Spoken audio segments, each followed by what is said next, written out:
case it's not obvious, we are again on location. I'm in the midst of a travel adventure, and so here we are on location. Let's get into it.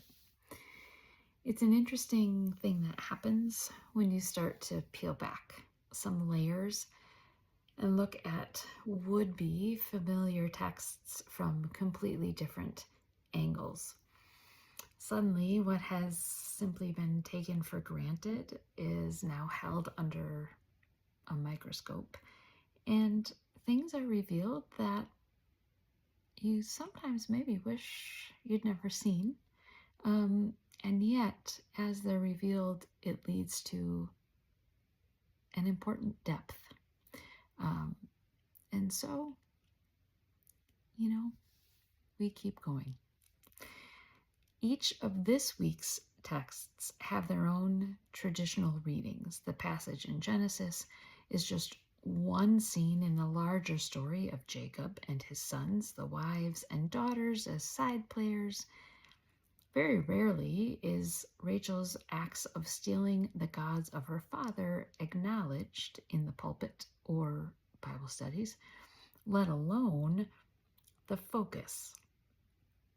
And so, whether we get from this a light bulb or some concoction of disgust, frustration, exasperation, or some maybe of both, let's get into it and make Rachel's act the focus. Remember that Rachel is not the first person to deceive in Scripture. She certainly is not the first family to deceive, the first member of this family to deceive, right? It's within this system.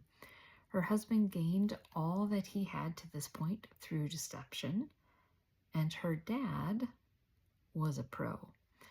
Quite frankly, I think in the context and the system in which Rachel lived, I don't see the point in lingering in this piece of deception. So note then the reason that Rachel takes them in the first place. For 20 years, she watched her father deceive and manipulate Jacob into continued work. Jacob eventually turned the tables and again practiced a pretty impressive deception, quite frankly, and is now, after all of that, ready to go, just fleeing. So Rachel, after witnessing it all and living through it all, and I'm sure enduring damage between the relationship with her sister, infertility, power struggles within the women, among the women, she realizes that she and her sister were never anything more than a means to an end for Laban, and they were treated as property. And Laban is not the only guilty party when it comes to that. We can't know Rachel's full motive or intention. It is telling, I think, that she didn't tell Jacob. This she kept to herself. Maybe her sister knew, maybe, but the men did not. In a world where she and her sister were treated as nothing more than objects to be traded with livestock, by the way, in a world in which she no longer had any inheritance of her own, taking the gods was something within her power, something she could control, something of home that could travel with her to this new land, to this new place, something to empower her whenever she needed a reminder that she is more than her husband's or her father's property. It was something that she could call her own and keep to herself.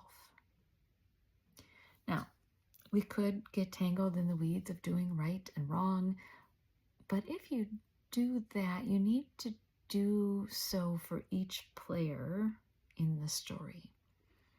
The point is not that Rachel had a right to take the gods without asking, no. But the point is that something, perhaps many somethings, drove her to do so. She was lost in the shuffle and being taken from the only land and home she'd ever known. In a lot of ways, her actions just make sense. But here's what doesn't make sense, at least from today's texts, right? There's a lot, but from just today's texts.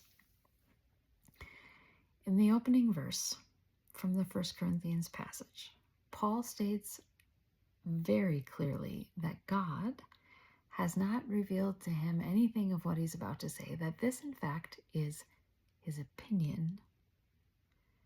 Everything that is coming next is his thought. Now, he believes people should listen to him and follow what he's saying because of what God has entrusted to him thus far.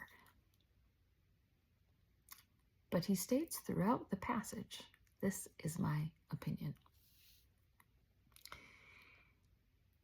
There are a lot of angles to this passage, just as there are in the Genesis passage.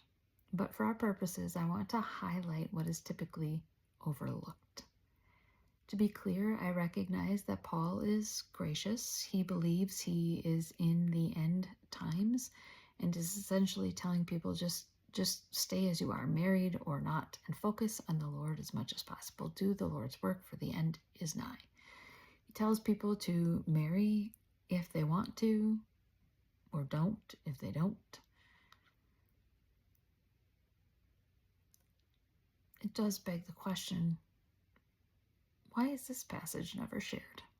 For the poor, people who are looking for a place in the church but can't find one because they've chosen to remain single. And the church doesn't know what to do with adult singles, does it? If we remember that Paul is sharing his opinion, most of this text is okay. Most of it.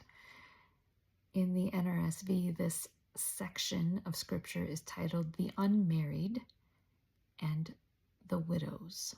Understand that unmarried includes virgins. So here's the issue. Paul is focused on the men, what they want, what their bodies tell them they want, how to go about getting whatever that might be. The women are almost entirely lost in it. At the surface, one could argue that Paul speaks as equally to women as to men in this stretch of the letter, but look closely at such lines as a wife is bound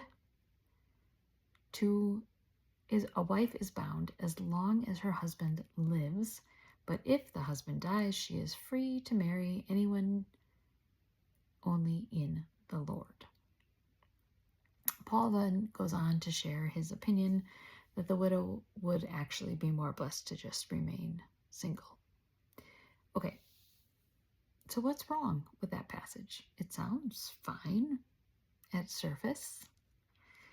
A wife is bound. Bound. That is what's wrong. Remember, Paul is sharing his opinion on this subject, but his opinion, it carries a lot of weight, and therefore he is responsible for the words that he chooses. The way these words are phrased throughout the passage lean on the rights of the men with little to no acknowledgement of the rights of the women. She is bound, he states, after multiple verses about a man managing his passions, and how that influences his treatment of his fiancée.